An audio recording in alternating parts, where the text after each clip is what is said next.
Thank you. So excited to be here. I'm very grateful.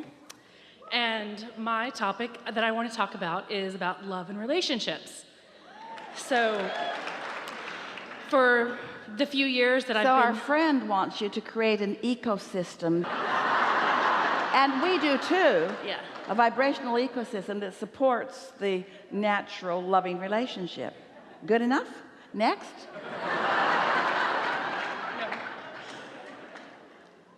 I've only been following the teachings of Abraham for a few years, and in that time, I have manifested amazing things. And the three things that I've been able to do, I've been able to follow kind of like a timeline or feel touch points that, okay, I'm in alignment, keep going this way, or I'm not in alignment, don't go this way. But when it comes to finding a relationship or love, there's no timeline. It's just waiting or trying to follow the good feeling thoughts and do things that make me feel happy and feel joy and just keep living my life. This is the point in the conversation where we lean really heavily on the process and tool of meditation, because you've already asked and it's already lined up, and now you've got to get your thoughts out of the way. When anybody says this to us, what you just said, and you all heard her clearly, it means that you've got some momentum of some thoughts that are in the way.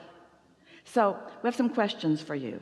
Do you believe that through your life experience of knowing what you don't want and knowing what you do want, that you have put enough components into your vortex about this relationship that it is gestated, it's ready for you, and you want to be ready for it? Absolutely. So just to be clear, you don't feel like you need more life experience in order to ask with greater clarity. No. You think that it's cooked and ready for delivery. Yes.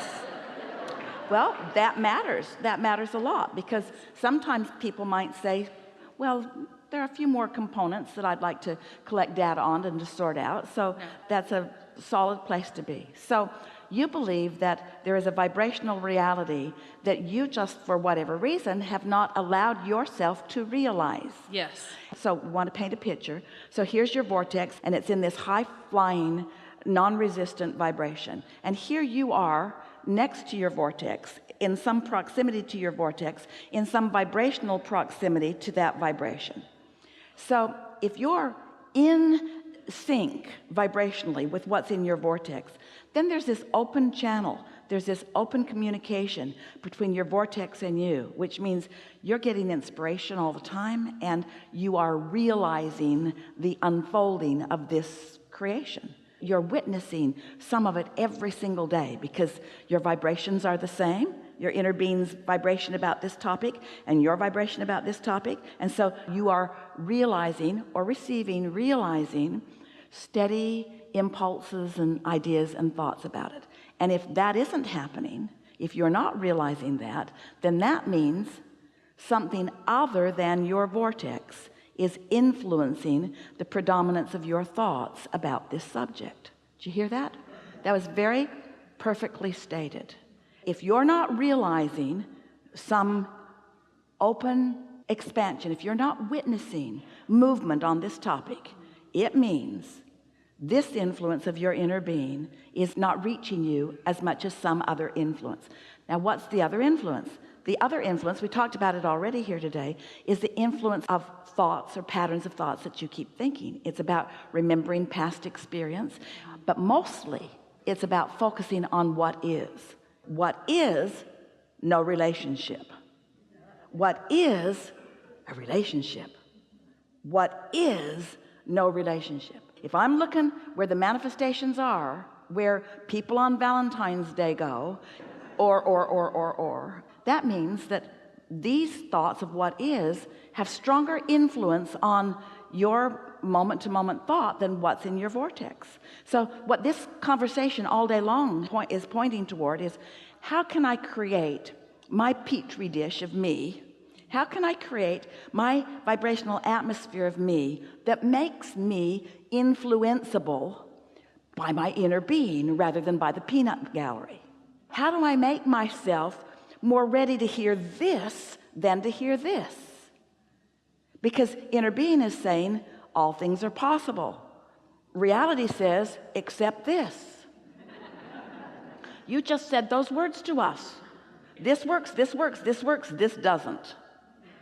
So it's a belief based upon old news, first of all, and it's certainly not based upon what's going on here, because if your thought processes were based upon what's going on here, then there'd be no separation between you and this, and you'd be in a constant state of unfolding of that.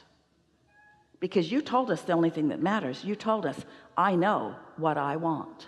So do you think that you think about what you want, or do you think that you think about the absence of what you want? Both. Yeah. And what's manifesting speaks to what's dominant in your vibration. So how are you going to not think about that thing you keep thinking about? How are you going to think about it differently? Well, it helps to go back to the basics of the laws. It helps to accept that it is a reality. It helps to accept that it is a done deal. It helps to accept that your inner being knows. We like this statement a lot, and we like how you often feel about it when you hear it from us. Your inner being knows where you stand in relationship to everything that's in your vortex, and your inner being knows what your path of least resistance is to get there. But can't you feel yourself sometimes just deliberately holding on to a thought, almost defiantly or stubbornly, that just doesn't let you go where you mean to go? Did you ever have anybody in your life experience, Mother, who you from time to time often felt defiant about?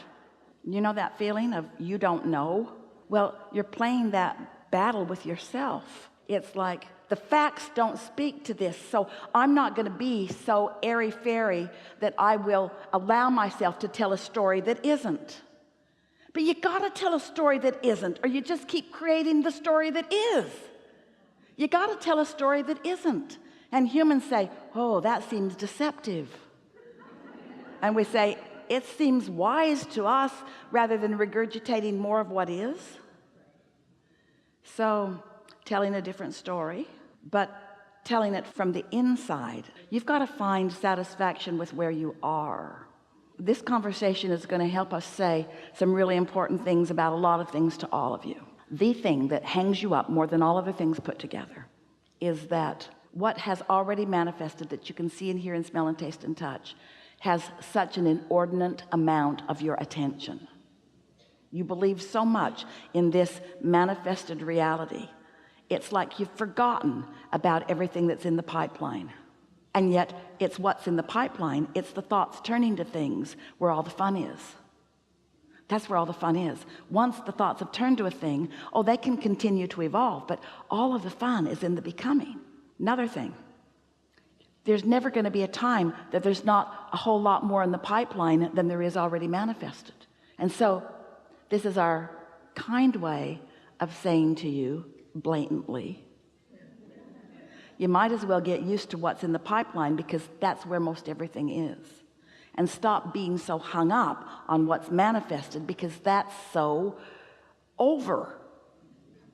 Esther said to Jerry one day, and this speaks to it as well as anything that we've ever said out loud. She said, why don't you buy me that new car? It would make me happy for the afternoon. Well, Esther's not spoiled like that. She didn't mean it like that. What she meant was, that'll really make me feel kind of excited for a minute. But then it's a thing where it's the things that are in the state of becoming where all of your juices are. And so the relationship that is evolving could really be ringing your bells if you were focused upon the relationship that is evolving rather than the one that hasn't come yet. And say to yourself things like, I'm getting ready to be ready to be ready to be ready to be ready. I'm standing in readiness for the next. And I'm ready for an idea to come that feels good. And that's enough. And it's got to be enough, because it's all there is. But when you say, I'm ready to meet this person and take this person and be with this person, you're not ready to be ready to be ready. That's too far down this road. You got to be where you are and happy where you are, satisfied with what is and eager for more, not dissatisfied with what is. Dissatisfied with what is won't let it evolve. Can you hear us? And it's so easy to look where the relationship isn't and have an emotional response to the absence of what I want. That's perfectly logical, but it holds you in a holding pattern, you see. And so now what? So what comes to your mind? What do you want to ask now that you've heard this? So if there are temporary, not serious relationships along the way, do you follow the thought of, okay, well, this is good for now, or ditch it and focus on the vortex? Well, when you sat down, you used the word grateful, and we like the word appreciation more. Momentum is about the appreciation, which means the gathering of more of what is. And so if you feel appreciation for what is, then it can become more. But if you feel like it's not enough, then you're experiencing the opposite of appreciation. And if that's the case, you might as well ditch it. But you can find appreciation everywhere. In every moment in time, there are components. And see, here's the most interesting thing about this. You're really going to hear this. In the relationship that doesn't feel like it's the one that you want, there are components that represent things that you do want. And if you are looking with appreciation for those things, then you are still moving forward. You're not going to turn this unwanted relationship into the big relationship, but you are going to allow the things about it that you appreciate in it to sustain you until you turn another corner and find something more and find something more and find something more. Now that's why we ask you, do you feel that you've lived enough life that you've put all the pieces in the vortex? Do you? Well, maybe not. Maybe not. Maybe not. Maybe not. Isn't it a wonderful thing if your inner being knows that you're not quite finished deciding? Wouldn't it be nice if your inner being didn't give you the impression that this wrong one was the right one? Well, that can never happen because your inner being knows where the right one is and will lead you to it. If your inner being could speak in really precise words, here's what your inner being is wanting to say to you. Just a little bit. Esther's got to tune in here because this is what your inner being wants to say to you about this subject. You are decided. You have decided, but you don't believe in your readiness. Whew.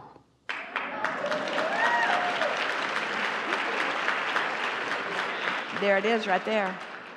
Your inner being wants you to know you are ready. You are ready. You just don't know that you are ready. So there really isn't anything in the way except your perception of your readiness. And that's because you're trying to get into the head of the other and think what that other might be thinking. Don't do that. Don't think about what the other might be thinking because you're wrong. You didn't cut down the trees.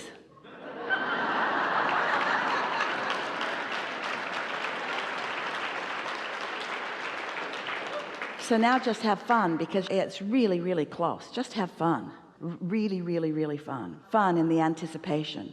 Doesn't need to be today. So a friend might say to you, hey, did you meet that person yet?